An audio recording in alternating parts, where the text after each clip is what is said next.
தென்மதுரை வீரனுக்கு என்னுடைய மாமனுக்கு தேக்குமர தேகமடி அம்மா அம்மா.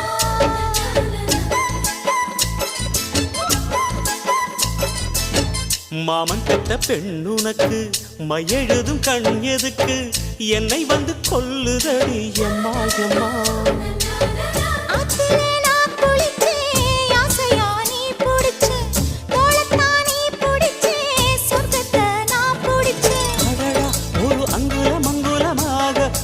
ஆசையில் முத்தங்கள் போட அதை என்னன்னு சொல்லுவேன் எப்படி சொல்லுவேன் நானே. சந்தனமே குங்குமமே நில்லடியோ இனிக்கும் செந்தமிழில்